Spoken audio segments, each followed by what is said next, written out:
कृष्ण हरे हरे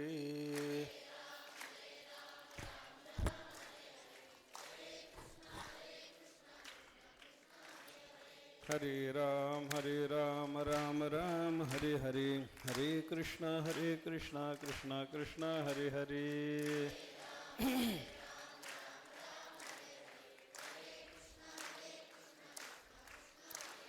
हरे राम राम हरे हरे हरे कृष्ण कृष्ण कृष्ण हरे हरे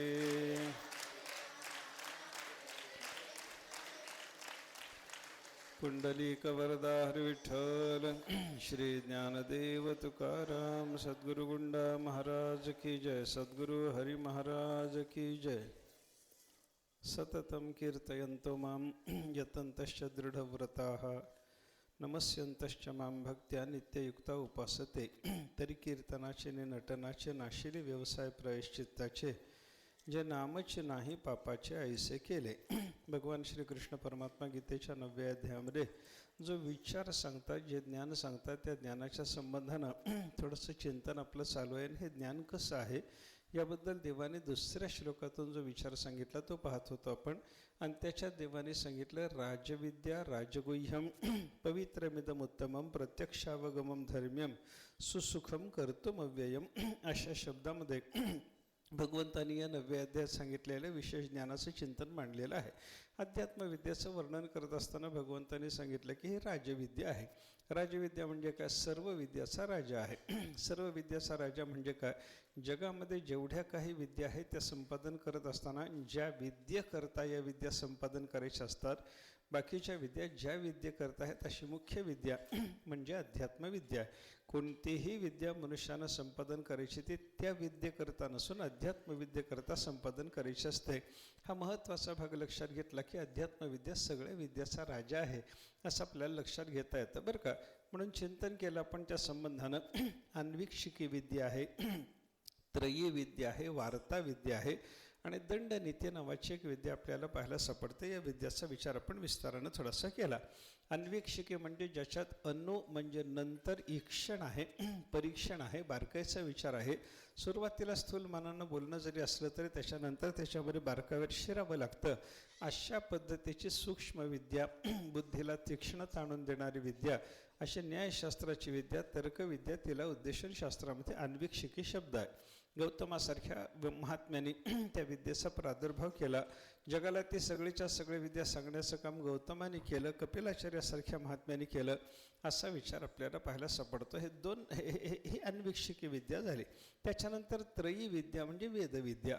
वेदविद्या कशी असते त्या संबंधाने विस्ताराचा विचार आपला झाला.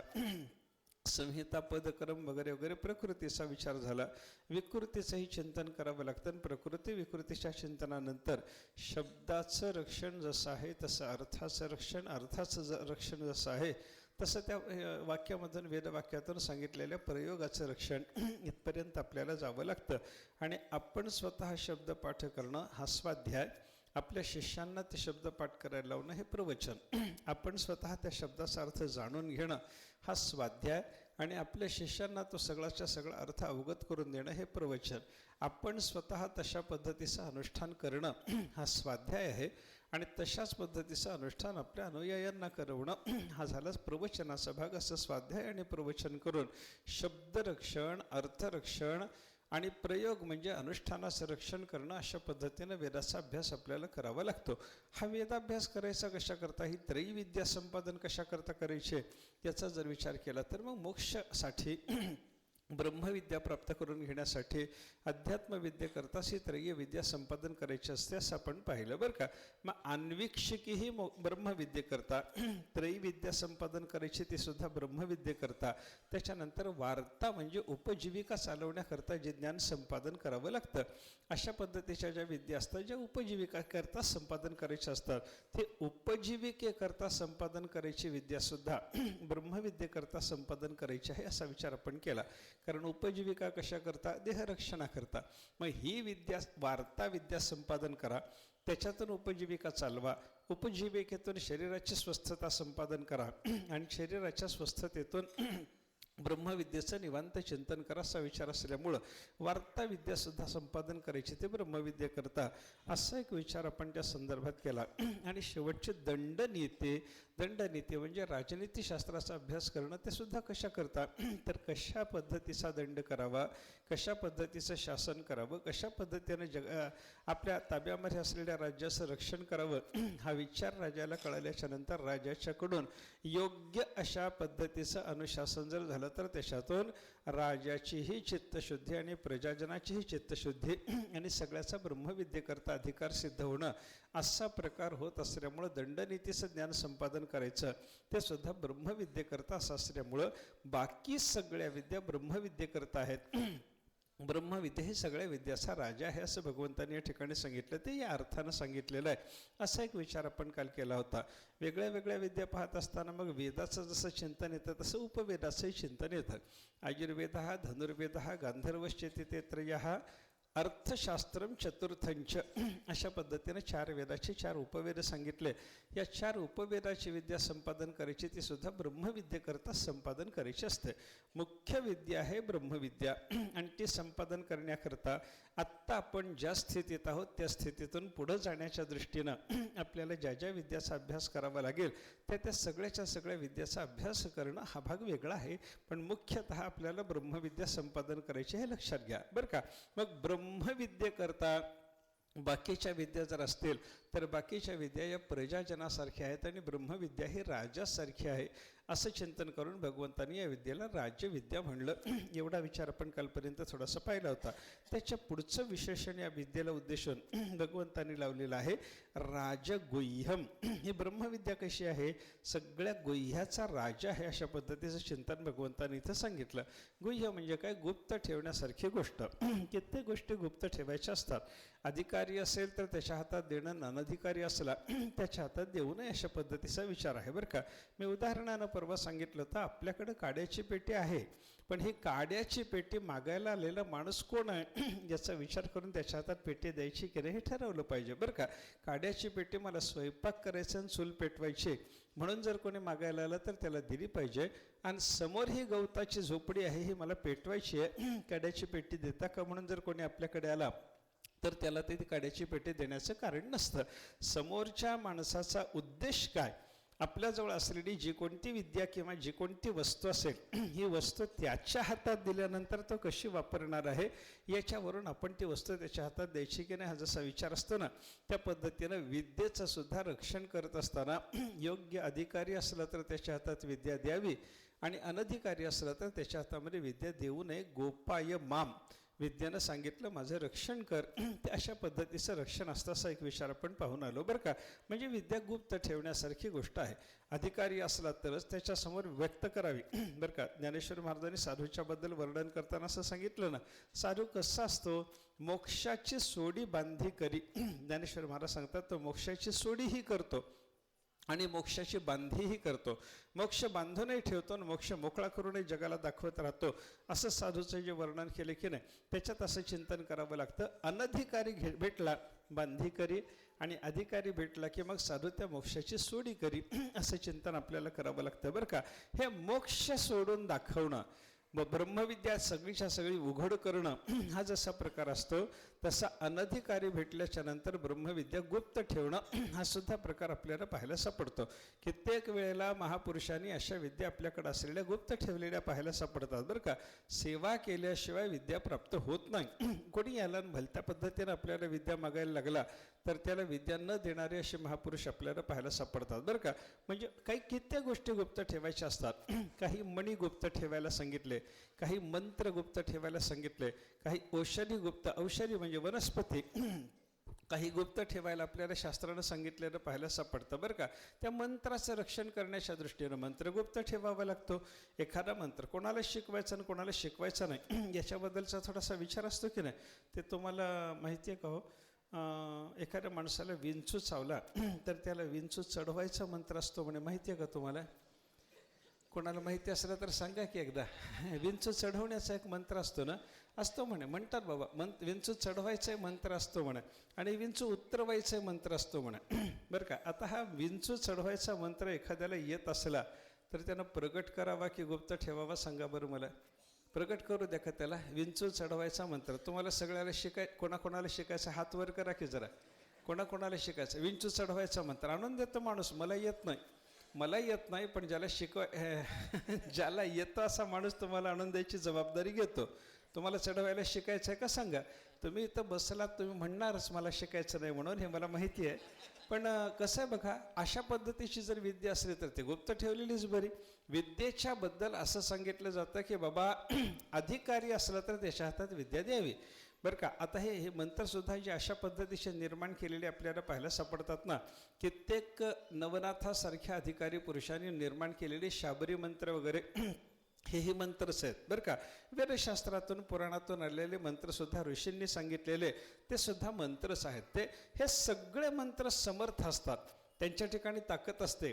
तशा पद्धतीचं सामर्थ्य त्या मंत्रातून जागं केलेलं आपल्याला पाहायला सापडतं. कित्येकाने ते जागं केलेलं होतं. अहो बघा, आपल्याकडे मोहनास्त्र नावाची एक विद्या पाहायला सापडते. महाभारतामध्ये त्याचं वर्णन कित्येक ठिकाणी आलेलं आहे. मोहनास्त्र म्हणजे काय. शत्रू सैन्यावर ते मोहनास्त्र सोडलं तर शत्रू सैन्यातल्या सगळ्या लोकांना मोह निर्माण होतो. समोरच्या माणसाला पाहिल्याच्या नंतर त्यांना याच्यावर आपण बाण चालवावा असं वाटत नाही. आजच्या भाषेत थोडंसं हिप्नॉटिझम म्हणा की. ते हिप्नॉटिझम केल्याच्या नंतर समोरचा माणूस जसा काहीही क्रिया करीत नाही, प्रतिक्रिया देत नाही, तशाच पद्धतीनं सगळ्या सैन्याचं संमोहन करणं हा मोहनास्त्राचा परिणाम आपल्याला पाहायला सापडतो बरं का. माणसं म्हणतात हे कशाकरता शास्त्राने निर्माण करावं, ऋषीमुनींनी हे कशाकरता निर्माण करावं असा विचार असतो. पण ऋषीमुनींनी त्यांच्यासमोर राज्यशासनाचा जेव्हा राजाच्याबद्दलचा विचार येतो तेव्हा त्या राजाला हे सगळंच्या सगळं केलं पाहिजे की नाही. त्याला हे सगळं करता यावं, योग्य पद्धतीनं आपल्या देशाचं रक्षण करता यावं, याच्याकरता कित्येक अशा पद्धतीच्या क्षुद्र विद्यासुद्धा ऋषीमुनींनी निर्माण केलेले आपल्याला पाहायला सापडतात. पण या सगळ्याच्या सगळे व्यक्त करायच्या का सांगा. नाही, हे गुप्त ठेवायचं असतं. कित्येक मंत्र गुप्त, कित्येक औषधी गुप्त ठेवलेले आपल्याला पाहायला सापडतात ऋषीमुनींनी सुद्धा बरं का. त्या औषधाच्या संबंधानं माहिती देत नाही. योग्य अधिकारी असला तर त्याला माहिती दिली जाते, अनधिकारी असला तर त्याच्यापासून ते औषध मंत्र मणी हे सगळं गुप्त ठेवलेलं आपल्याला पाहायला सापडतं. हे जे सगळे गुप्त ठेवण्यासारखे पदार्थ आपल्याला पाहायला सापडतात त्या सगळ्याच्या सगळ्या गुह्याचा राजा काही असेल तर ब्रह्मविद्या आहे. कोणालाही सांगायची नसते. इदम अथर्व शिष्यम अशिष्याय न देयम. शिष्य भावनेनं जो तुमच्याकडं येत नाही त्याला हे सांगू नका, अशा पद्धतीचा विचारशास्त्राने आपल्याला सांगितला. म्हणजे अनधिकारी असलं की गुप्त ठेवायचं हा महत्त्वाचा भाग आहे. गुप्त ठेवली पाहिजे म्हणून. आणि कसं असतं बघा, गुप्त ठेवणं म्हणजे काय याचा जर विचार आपण केला की नाही, जी गोष्ट सरळ सांगायची आहे ती सरळ न सांगता आडपडत्यानं जर सांगितले तर त्याला सुद्धा गुप्त ठेवणं असं म्हणतात बरं का. गुप्त ठेवणं असतं. ऋषीमुनींचं बोलणं असंच आहे. म्हणून भागवतामध्ये एका ठिकाणी उद्धवाला उपदेश करताना भगवंतांनी सांगितलं, परोक्षवादा ऋषयः परोक्षम मम च प्रियम. भगवंतांनी सांगितलं ऋषीमुनी हे परोक्ष बोलतात म्हणजे आडपडद्यानं बोलतात, साक्षात बोलत नाही. जे सांगायचं ते जसंच्या तसं ऋषींनी सांगितलेलं नसतं, काहीतरी त्याच्यात रूपक करून वेगळ्या पद्धतीनं ऋषींनी सांगितलेलं आपल्याला पाहायला सापडतं असं भगवंताचं म्हणणं आहे बरं का. ऋषी परोक्ष बोलतात आणि देवाने स्वतः सांगितलं परोक्षम ममच प्रियम. मला सुद्धा असं आडपडद्यानं बोलणं आवडतं असं ऋषींचं भगवंताचं म्हणणं आहे बरं का. बघा, तुम्हाला वेदमंत्राच्या बद्दल विचार जर सांगायचा झाला तर सांख्यशास्त्र जे कपिलाचार्यांना सुचलं, सगळ्याच्या सगळं सांख्यांचं तत्त्वज्ञान कपिलाचार्यांना जे सुचलं ते एका मंत्राच्या आधारानं सुचलं. तो मंत्र कोणता? त्या मंत्राचा जर विचार केला तर त्या मंत्रामध्ये शास्त्र सुचायसारखं काही आहे असं आपल्याला दिसत नाही. काय मंत्र सांगितलं आहे त्याने? अजामेकां लोहित श्वेत कृष्णां बभी प्रजाः सृजमानां स्वरूपां अजोह्येको जुषमाणो नुशेते जहात्यनां भुक्तभोगां अजोन्यः. हा मंत्र आहे. मंत्राचा अर्थ सरळ अर्थ असा आहे की एक शेळी आहे, अजाम एकाम, एक शेळी आहे. ती शेळी कशी आहे? लोहित श्वेत कृष्णाम. त्या शेळीच्या ठिकाणी काही भाग तिचा लाल आहे, काही भाग काळा आहे, काही भाग पांढरा आहे. आता काळी पांढरी लाल शेळी माहिती आहे आपल्याला, हे वेदांनी सांगावं लागतं का हो? अजाम एकाम लोहित श्वेत कृष्ण हे वेदांनी सांगायचे की अरे ज्या वेदाला तुम्ही डोक्यावर घेऊन फिरणार, हे प्रमाण वाङ्मय म्हणणार, आपल्याला साधारण जगामध्ये फिरता फिरता शेळी पाहायला मिळते, त्या शेळीचं वर्णन वेदांनी करावं आणि याच एका मंत्राच्या आधारानं सगळं सांख्यशास्त्र कपिलाचार्यांना सुचावं. काय आहे असं वाटतं लोकांना बरं का. काय मंत्रात सांगितलं, एक शेळी आहे, त्याचा काही भाग तांबडा आहे, काही भाग काळा आहे, काही भाग पांढरा आहे. बरं, ही शेळी काय करते, तिच्यासारखीच प्रजा निर्माण करत राहते, म्हणजे काळी तांबडी पांढरी अशी संतती त्या शेळीला होत राहते. त्या शेळीकडे 2 बोकड येतात. एक बोकड त्या शेळीमध्ये गुंतून पडतो, दुसरा बोकड मात्र त्या शेळीला सोडून निघून जातो. संपलं, एवढंच चिंतन. एक शेळी आहे, त्या शेळीच्या ठिकाणी काही पांढरा, काही काळा, काही तांबडा भाग आहे. ही शेळी तिच्याच जातीची, म्हणजे तिच्याच प्रकाराची, म्हणजे पांढरी तांबडी काळी संतती निर्माण करत राहते. त्या शेळीकडे येणारे 2 बोकड आणि एक बोकड तिचा भोग घेत तिच्यात गुंतून पडणारा आणि एक बोकड मात्र तिचा त्याग करून निघून जाणारा. काय सांगितलं या वेदमंत्रात? शास्त्र याच्यातून निर्माण व्हावं असं काय आहे असं आपल्याला वाटू शकतं. पण परोक्षवादाः ऋषयः, आत्ताच आपण पाहिलं ना, शास्त्र आडपडद्यानं बोलतं. जे सांगायचंय ते सरळ सरळ सांगण्याच्या ऐवजी शास्त्राने रूपकाच्या भाषेत सांगितलं. हे काय आहे? अजाम एकाम, एक अजा. अजा म्हणजे शेळी, पण अजा शब्दाचा अर्थ शेळी असा न घेता न जायते इति अजा, जी जन्मालाच येत नाही म्हणजे अनादी आहे, तिला म्हणायचं अजा. अशी कोण आहे? प्रकृती. आणि ती प्रकृती कशी आहे? लोहित श्वेत कृष्णाम. लोहित म्हणजे तांबडा रंग, श्वेत म्हणजे पांढरा रंग आणि कृष्ण म्हणजे काळा रंग. रंगाचे वाचक हे शब्द घेऊ नका. पांढरा रंग सत्वगुणाचा वाचक असतो. सत्वगुण कसा? शुभ्र. तत्र सत्वम निर्मलत्वात. देवाने सांगितलं की नाही गीतेमध्ये, सत्वगुण निर्मल आहे, तर प्रकाशक आहे. याच्यामुळे सत्वगुणाचं वर्णन करत असताना पांढरा रंग त्याचा दाखवला जातो. ते आपल्याकडे कधी हवन वगैरे करतात की नाही, हवनाकरता कुंड निर्माण करतात आणि त्या कुंडाला 3 पायऱ्या असतात. त्या 3 पायऱ्यापैकी एका पायरीला पांढरा रंग लावलेला असतो, एका पायरीला काळा रंग लावलेला असतो आणि एका पायरीला तांबडा रंग लावलेला असतो. कशा करतात? त्रिगुण म्हणून सत्व रज तम 3 गुणाच्या त्या 3 पायऱ्या असतात. सत्वगुण कसा? पांढरा. रजोगुण कसा? रजो रागात्मकम विद्धी. देवाने गीतेमध्ये सांगितलं रजोगुण रंजनात्मक आहे, रंजन करणारा, लाल तांबडा आहे. आणि तमोगुण कसा? अंधार निर्माण करणारा असल्यामुळे, अज्ञान निर्माण करणारा असल्यामुळे तो काळा. म्हणजे तांबडा, पांढरा आणि काळा हे रंग त्या शेळीच्या ठिकाणी आहेत. हे जे वर्णन केलं की नाही, ती शेळी दुसरी कोणी नसून ती प्रकृती आहे. आणि त्या प्रकृतीच्या ठिकाणी काही सत्वगुण, काही रजोगुण आणि काही तमोगुण, सत्व रजतम या 3 गुणाची साम्यावस्था असलेली ती प्रकृती, ती अजा आहे. अजा म्हणजे न जन्मणारी आहे.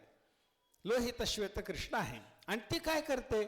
बव्हीही प्रजाः सृजमानां स्वरूपाम. आपल्यासारखीच प्रजा निर्माण करत राहते. म्हणजे प्रकृतीपासून निर्माण होणारे सगळे पदार्थ काही सात्विक असतील, काही रजोगुणी असतील, काही तमोगुणी असतील, पण सगळ्याच पदार्थामध्ये सत्वगुण, रजोगुण, तमोगुण ठरलेला असतो. कोणताही पदार्थ तुम्ही घ्या, त्या पदार्थामध्ये नुसता सत्वगुण किंवा एखादा पदार्थ नुसता रजोगुणाचा किंवा नुसता एखादा पदार्थ तमोगुणाचा असतो असं समजायचं कारण नाही. सत्वगुण, रजोगुण, तमोगुण 3 गोष्टी असतात. मी उदाहरणानं सांगतो आपल्याला. हे माझ्यासमोर घड्याळ आहे, एक वस्तू आहे. ही निर्माण झालेली घड्याळ नावाची वस्तू कोणत्या गुणाची आहे सांगा? सत्वगुण, रजोगुण का तमोगुण? सांगा मला. काय याच्यामध्ये? माणसं म्हणतात काहीतरी असेल, काहीतरी असेल नाही, उत्तर द्यावं लागतं त्याच्याकरता बरं का. याच्यात काय आहे सांगा ना. मी सांगतो आपल्याला. हे घड्याळ पाहिल्याच्या नंतर मला आनंद होतो, होत नाही की? होतो की नाही सांगा ना मला. माझं घड्याळ आहे हो, माझं घड्याळ पाहिल्यावर मला आनंद होतो, होतो की नाही सांगा. हो नाही म्हणा की मला, त्याच्याशिवाय पुढे बोलता येत नाही मला. मला हा जो आनंद झाला हा कोणी दिला? सत्वगुणाने. घड्याळात जर सत्वगुण नसता, कारण सत्वगुणाचं काय देवाने सांगितलं? प्रकाशकम अनामयम सुख संगेन बध्नाती ज्ञान संगेन चानघ. सत्वगुण काय करतो? सुख आणि ज्ञान निर्माण करणार आहे, बरोबर. त्याच्यामुळे या घड्याळाकडे पाहिल्यानंतर मला सुख झालं, समाधान झालं. आत्तापर्यंत मिळालंच नव्हतं, दिसलंच नव्हतं, एकदम डोळ्याला दिसलं, वा माझं घड्याळ हरवलं नाही. आनंद झाला की नाही मला? बर, हे घड्याळ समजा मी तुम्हाला सांगितलं हे घड्याळ माझं 5 लाख रुपयाचं आहे, नाही बरं का, उगी काहीतरी समजू नका तसं, 5 लाख रुपयाचं आहे असं मी बोललो तुम्हाला, आणि इथं घड्याळ ठेवून मी उठून गेलो आणि याच्यातल्या एखाद्याने हे घड्याळ उचललं, एखाद्याला उचलावं वाटलं. ते उचलावं कशामुळं वाटलं सांगा मला. या घड्याळामध्ये रजोगुण आहे म्हणून त्याला अनुराग निर्माण झाला, प्रेम निर्माण झालं. वस्तू उचलावी वाटली त्याच्याकरता काय, कोणता गुण उपयोगी पडला? रजोगुण. आणि हे घड्याळ माझ्या हातातून गेलं, दुसऱ्याने उचलून नेलं, त्याच्यामुळं मला थोडंसं जे असमाधान झालं, अज्ञान झालं, नको वाटायला लागलं, असं व्हायला नको होतं असं वाटायला लागलं, दुःख झालं, तमोगुणाचा परिणाम. हेच घड्याळ माझ्याजवळ असताना मला आनंद देतं, हेच घड्याळ माझ्याजवळ असताना मला वेळेचं ज्ञान देतं, हेच घड्याळ माझ्याजवळचं याची भरपूर किंमत आहे असं म्हणल्याच्या नंतर दुसऱ्याला उचलावं वाटतं, आणि हेच घड्याळ दुसऱ्याने नेल्याच्या नंतर मला दुःखही देतं. घड्याळाने दुःख दिलं, तमोगुणाचा परिणाम.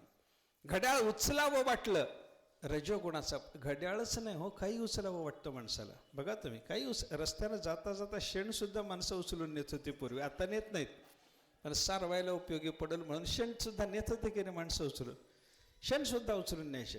पूर्वी काय व्हायचं, पंढरपूरला पांडुरंगाच्या मंदिराच्या समोर लोक नारळ फोडायचे, नारळाचे दुकान असायचे, नारळाच्या शेंड्या तिथे टाकलेल्या असायचे, लोक नारळाच्या शेंड्याच उचलून न्यायचे. कशा करता, तर बंबाला घालायला होतं, पाणी तापवायला बंब असायचा पूर्वी, त्याच्यात घालायला होतं म्हणून न्यायचे ते. हे कोणतीही वस्तू न्यावी वाटली कशामुळे सांगा, त्या वस्तूत असतो रजोगुण. रजोगुण उचलायला लावतो, तमोगुण दुःख देतो, आणि सत्वगुण जो असतो तो त्या वस्तूमधला ज्ञान आणि सुख निर्माण करणारा असतो, असा विचार गीतेत देवाने सांगितला. याचा अर्थ काय, प्रत्येक वस्तू 3 गुण आहेत, 3ही गुण प्रत्येक वस्तूमध्ये असलेले आपल्याला पाहायला सापडतात. हे 3ही गुण प्रत्येक वस्तूत आले कुठून, त्या शेळीनं म्हणजे प्रकृतीनं हे सगळे पदार्थ निर्माण केलेले, ती 3 गुणाची आहे. आणि 3 गुणाची असलेली प्रकृती तिच्यापासून निर्माण होणाऱ्या सगळ्याच्या सगळ्या पदार्थामध्ये ती काय करते, 3 गुण निर्माण करते. मग काय होतं, त्या शेळीच्याकडे 2 बोकड येतात. हा विचार आला की नाही, त्या शेळीकडे येणारे 2 बोकड कोणते हो, एक ईश्वर आणि एक जीव. प्रकृतीकडे दोघंही येतात, जीवही येतो, ईश्वरी. जीव काय करतो, प्रकृतीत अडकून बसतो. ईश्वर काय करतो, प्रकृतीचा त्याग करून निघून जातो. हे सगळं चिंतन वेदांताच्या दृष्टीनं महत्वाचं असलेलं ते सांगायचं, पण ते सांगण्याकरता म्हणून रूप किती सामान्य केलं सांगा. याला म्हणतात गुह्य ज्ञान. बोलून दाखवायचं, पण ते गुप्त रूपानं बोलून दाखवणं जे असतं ते अशा पद्धतीनं असतं. द्वासुपर्णा सयुजा खाया. एक मंत्र आहे, अजून एक दुसरा मंत्र सांगतो. समानम वृक्षम परिशस्वजाते तयोरन्यः पिप्पलम स्वादु अत्ति अनशनन अन्य अभिचाकशेती. एक मंत्र आला, एक झाड आहे, त्या झाडाच्या एका फांदीवर 2 पक्षी बसलेत. त्या दोन्ही पक्षी परस्पराचे जीवश्च कंठश्च मित्र आहेत.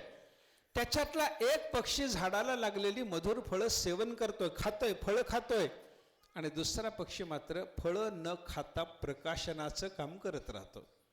काय सांगितलं, एक झाड, एक फांदी, बसलेले 2 पक्षी. एक पक्षी झाडाला लागलेली फळं खातो आणि एक पक्षी फळ न खाता सगळ्याचं प्रकाशन करत राहतो. काय ह्याच्यामध्ये, काय ह्याच्यात सामान्य गोष्ट सांगितली. झाड असतंच की नाही, आपल्यालाही झाड दिसतं. एका फांदीवर बसलेले 2 पक्षी कित्येकदा आपण पाहतो, त्याच्यातला एखादा पक्षी फळं खात राहतो आणि एखादा पक्षी गप्प बसतो, हेही आपल्याला दिसतं. हे सांगायला वेद कशाला पाहिजे असं माणसाला वाटतं.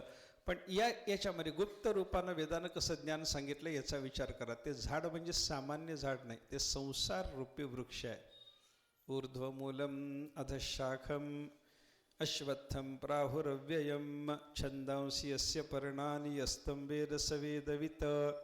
गीतेच्या 15व्या अध्यायामध्ये अश्वत्थ म्हणून संसाराचं वर्णन केलंय. अश्वत्थ म्हणजे पिंपळ, पण पिंपळ या अर्थानं देवाने संसार वृक्षाला अश्वत्थ म्हणलेलं नाही. श्वहा म्हणजे उखा तोवरी नव्हे सारिखा. ज्ञानेश्वर महाराजांनी वर्णन केलं. श्वहा म्हणजे उद्या, आणि थहा म्हणजे राहणारा. श्वत्थहा म्हणजे उद्यापर्यंत राहणारा, आणि नश्वत्थहा अश्वत्थहा अशी व्युत्पत्ती जर लक्षात घेतली तर जो उद्यापर्यंत आत्ताच्या सारखा राहत नाही त्याला म्हणायचे अश्वत्थ. संसाराचं स्वरूप जर आपण पाहायला लागलो तर उद्यापर्यंत एकसारखं नाही. या क्षणात जसं संसाराचं स्वरूप आहे दुसऱ्या क्षणामध्ये संसार तशा पद्धतीचा नाही. बघा तुम्ही, हे फूल आहे माझ्यासमोर, माझ्या गळ्यात आणून घालताना ज्या पद्धतीचं ताजेपण या फुलात होतं आत्ता ते ताजेपण नाही. हे फुल असंच ठेवून द्या इथं, उद्या सकाळी येऊन या फुलाच्याकडे बघा, असं ताजेपणा राहतो का? हा ताजेपणा फुलातला उद्या सकाळी गेला म्हणजे तो उद्या सकाळीच गेलाय का क्षणाक्षणानं कमी होता होता गेला? याचा विचार करा ना. याचा अर्थ काय झाला? पहिल्या क्षणात वस्तू जशी आहे तशी दुसऱ्या क्षणामध्ये जर नसेल तर शिवत्थ म्हणजे श्वहा म्हणजे उद्या, पुढचा क्षण, तोपर्यंतही जे एकसारखं राहत नाही त्याला म्हणायचं अश्वत्थ. असा संसार रूपी वृक्ष कसा आहे? उद्यापर्यंत न टिकणारा. ते संसाराचं झाड, त्याच्या एका फांदीवर दोन पक्षी बसले. संसार रूपी वृक्षावर येऊन बसलेले पक्षी कोण? जीव आणि ईश्वर, परस्पराचे जीवश्च कंठचे मित्र असलेले हे पक्षी. पण या पक्षामधला एक पक्षी झाडाला लागलेली फळं खातोय. हा पक्षी कोण आहे? जीव. आणि दुसरा पक्षी ईश्वर, त्याला कर्मफळाचा भोग नसतो. संसाराला लागलेली कर्माची फळं कोणाला भोगावी लागतात? जीवाला. संसारात येणारी कर्माची फळं ईश्वराला भोगायची नसतात. ईश्वराला कर्म नाही, त्याला फळं भोगायचं काही कारण नाही. मग तो काय करतो? ते संसार रूपी झाड, त्या झाडावर बसलेले हे जीव आणि ईश्वर नावाचे दोन पक्षी, त्याच्यातल्या जीव पक्षाला भोगायला मिळणारी कर्माची फळं, ते जीव पक्षाचं कर्मफलाचं भोग घेणं, या सगळ्याचं प्रकाशन करण्याचं काम फक्त ईश्वर करतो. संसार वृक्ष दिसला कोणामुळं? देवामुळं. जीव आणि ईश्वर दिसले कोणामुळं? देवामुळं. जीवाला कर्मभोग घडायला लागला हे दाखवलं कोणी? देवाने दाखवलं. हे सगळंच्या सगळं आपल्याला एवढं मोठं तत्वज्ञान, पण ते सांगायकरता रूप कसं केलं? एक झाड, त्याच्यावर बसलेले दोन पक्षी, एक पक्षी फळाचा भोग घेतो, एक पक्षी फळाचा भोग घेत. हे सगळं काय सांगा ना मला? रूपक करून बोलणं म्हणजे परोक्ष पद्धतीनं बोलणं आहे. हे परोक्ष पद्धतीनं बोलणं म्हणजे गुप्त ठेवणं आहे. गुप्त ठेवायकरताच हे बोलणं आहे. सांख्यांचं तत्वज्ञान सगळंच्या सगळं कपिलाचार्यासारख्या महात्म्याला गुप्त ठेवायचं होतं. कपिलासारखा महात्मा यावा तेव्हा त्यालाच कळावं, शंकराचार्यासारखा महात्मा यावा तेव्हा त्यालाच कळावं, त्याच्याकडूनच हे जगात व्यक्त व्हावं. अयोग्य माणसाच्या हातामध्ये ज्ञान जाऊ नये, त्याच्याकडून हे व्यक्त होऊ नये, या भावनेनं वेदशास्त्राने अशा गुप्त पद्धतीने ही ज्ञानं सांगितलेली पाहायला सापडतात. त्या सगळ्याच्या सगळ्या गुह्य असलेल्या ज्ञानाचा राजा म्हणजे राजगुह्यम. राजगुह्य काय आहे? सगळ्या गुह्याचा राजा काय आहे? ही गीतेत सांगितलेली विद्या, ब्रह्मविद्या, हे सगळ्या गुह्याचा राजा आहे, अशा पद्धतीचा विचार आहे बरं का. अजून एक तैत्तिरीय उपनिषदामध्ये आलेलं वर्णन बघा. तैत्तिरीय उपनिषदामध्ये काय केलंय? पंचकोशाचा विचार आहे. अन्नमय, प्राणमय, मनोमय, विज्ञानमय, आनंदमय, अशा 5 कोशाचा विचार आहे. अन्नमयापासून आनंदमयापर्यंतचा विचार सांगत असताना प्रत्येक कोशाच्या ठिकाणी पक्षाचं रूपक केलं आहे. पक्षी, त्याचं ते पक्षाला एक मस्तक असतं, पक्षाला 2 पंख असतात, पक्षाला एक शेपूट असतं, असा विचार सांगितला आहे बरं का. आणि मग या पक्षाच्या रूपकाच्या आधारानं अन्नमयाचं वर्णन केलं. अन्नमयाचं वर्णन झाल्याच्या नंतर दुसरा पक्ष आला प्राणमय, प्राणमयाच्या नंतर तिसरा पक्ष आला मनोमय, मनोमयाच्या पुढं चौथा पक्ष आला विज्ञानमय, विज्ञानमयाच्या पुढं 5वा पक्ष आला आनंदमय. आणि आनंदमय पक्षाचं वर्णन करत असताना तस्य प्रियमेव शिरः मोदो दक्षिणः पक्षः प्रमोदः उत्तरः पक्षः ब्रह्मपुच्छं प्रतिष्ठा, श्रुतिमातेनं वर्णन केलं. त्या पक्षाचं मस्तक कोणतं आहे? प्रिय.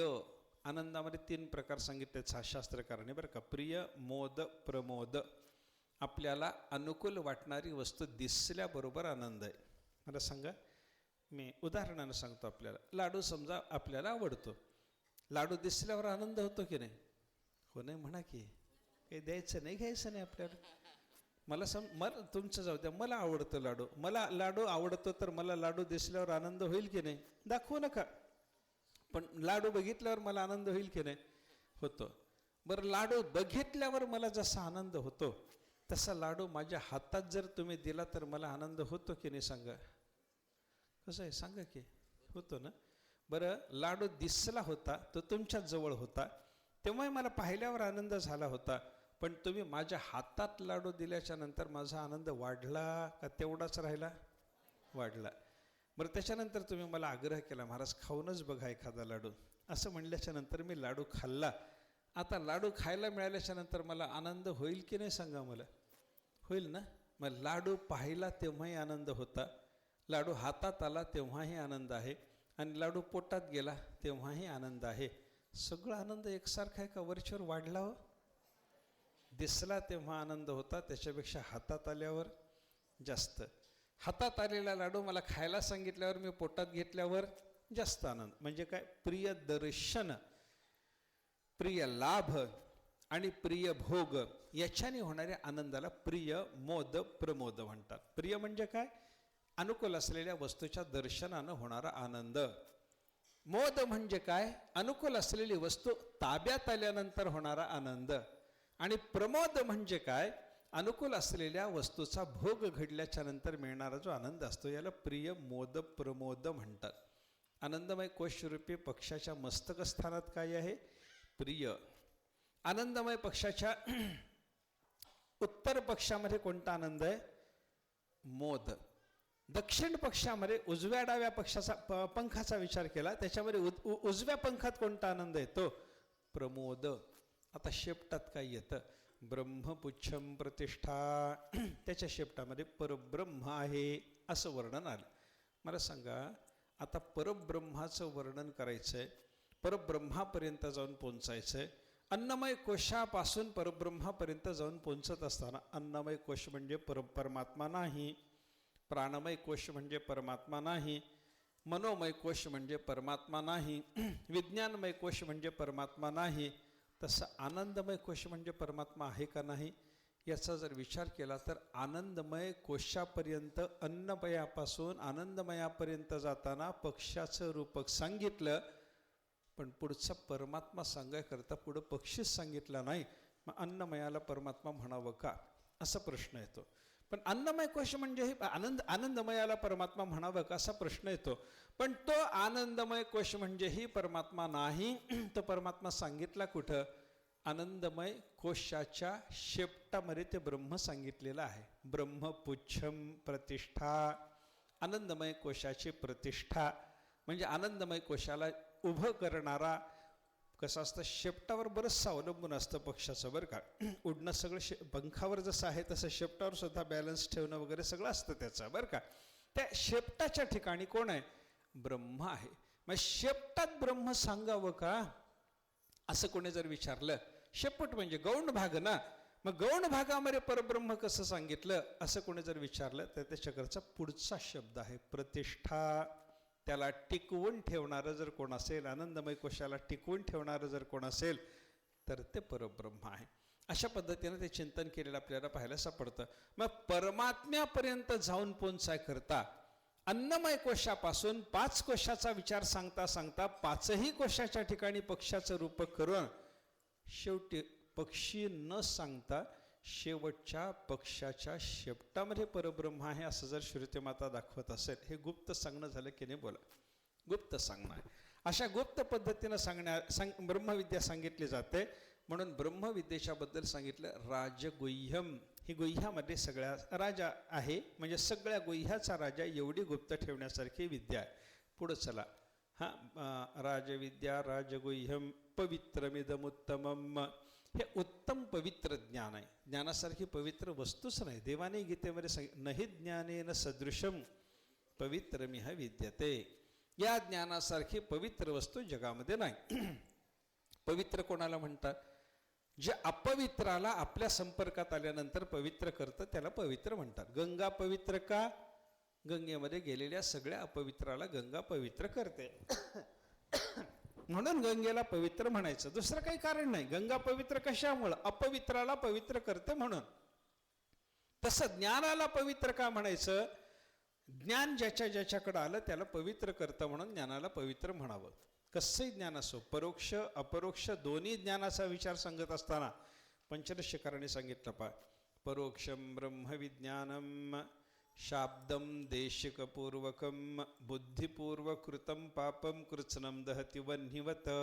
पंचदशीकार वर्णन करतात परोक्ष रीतीनं झालेलं ब्रह्माचं ज्ञान. परोक्ष म्हणजे अप्रत्यक्ष रीतीनं झालेलं ज्ञान, अस्तित्व मात्रानं झालेलं ज्ञान. परमात्मा आहे एवढंच कळालं, अजून भेटला नाही, आहे हे नक्की कळालं.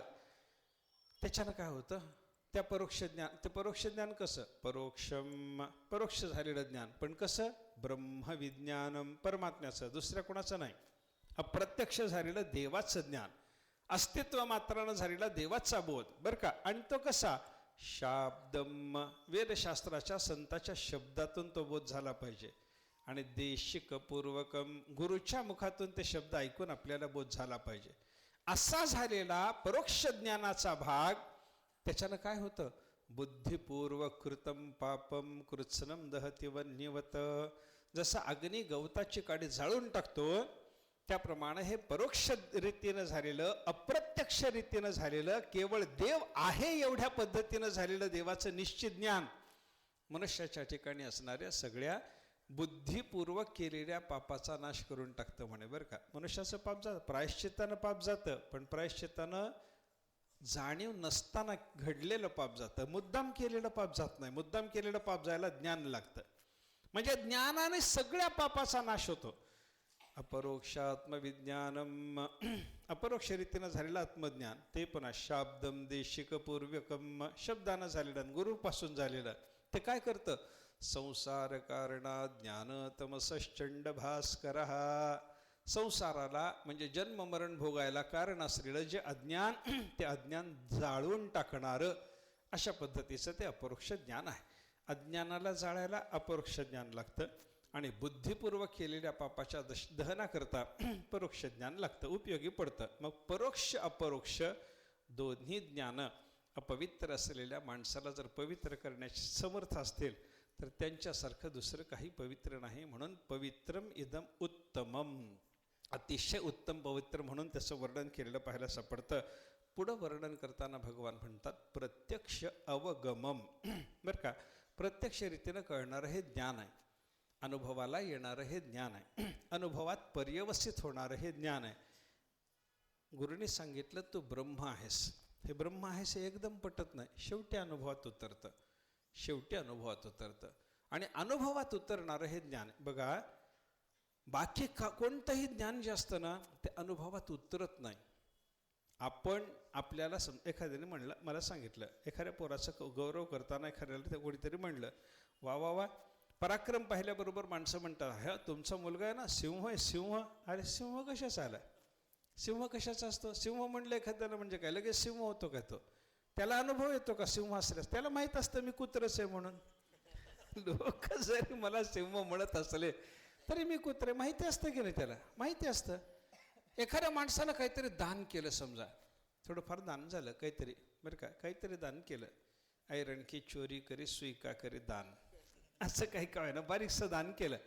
किती सामान्य दान करणाऱ्या माणसाला घेणारा माणूस, अरे वा तुम्ही कर्णाचे अवतार म्हणता, अरे कर्णाचे अवतार हा जरी म्हणत असला तरी त्याला अनुभव येतो का, त्याला अनुभव येत नाही. एखाद्याला कर्ण म्हणलं तर त्याला अनुभव नाही, एखाद्याला तुम्ही सिंह म्हणलं तर त्याला तशा पद्धतीचा अनुभव नाही. पण एखाद्याला गुरुजींनी सांगितलं तू ब्रह्मा आहेस, तर आज नाही उद्या त्याला त्याचा अनुभव येतो. अशी प्रत्यक्ष अनुभवात उतरणारी विद्या म्हणजे ब्रह्मविद्या आहे. म्हणून ब्रह्मविद्येचं वर्णन काय केलं, प्रत्यक्षावगमम, प्रत्यक्ष अनुभवामध्ये, स्वतःच्याच अनुभवामध्ये उतरणारी ही विद्या आहे, किंवा प्रत्यक्ष अवगम. या शब्दाचा अर्थ जर आपण, अवगम म्हणजे ज्ञान, ज्ञान होतं परमात्म्याचं, ते कसं होतं सांगा, प्रत्यक्ष होतं. प्रत्यक्ष होतं म्हणजे कसं होतं, यत् साक्षात अपरोक्षात ब्रह्म. श्रुतिमातेनं परमात्म्याचं वर्णन करताना सांगितलं, ब्रह्माचं ज्ञान जे होतं ते कसं होतं, साक्षात अपरोक्ष होतं. साक्षात अपरोक्ष म्हणजे बाकी कशाचे साक्षात अपरोक्ष होत नाही आपल्याला, बरं का.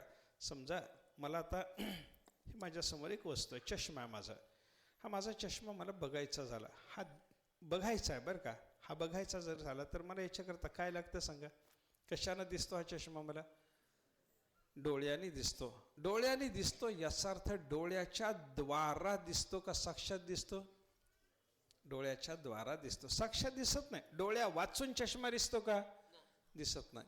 पण परमात्म्याचं कसं आहे, कोणत्याही इंद्रिया वाचून परमात्मा कळतो. शब्द स्पर्श रूप रस गंध कोणताही विषय परमात्म्याच्या ठिकाणी नाही. म्हणून परमात्मा कोणत्याही ज्ञानेंद्रियांनी कळत नाही आणि कोणत्याही ज्ञानेंद्रियांनी न कळणारा परमात्मा कळाल्याशिवाय राहत नाही. याचा अर्थ काय झाला? त्याला द्वारा तो कळत नसल्यामुळे तो प्रत्यक्ष कळणारा परमात्मा आहे, अशा पद्धतीचा विचार आहे त्याच्याबद्दल बरं का. हे प्रत्यक्ष कसा कळतो, त्याला द्वारा कळण त्याच्या बाबतीत कसं नाही, याचा थोडासा विस्ताराने विचार करायचा आहे. तो विचार उद्याला सांगतो. पुंडलिक वरदारी विठ्ठल श्री ज्ञानदेव तुकाराम विठ्ठल विठ्ठल विठ्ठल विठ्ठल विठ्ठल विठ्ठल विठ्ठल विठ्ठल विठ्ठल. पुंडलिक वरदा हरि विठ्ठल श्री ज्ञानदेव तुकाराम. सद्गुरु गुंडा महाराज की जय. सद्गुरु हरि महाराज की जय.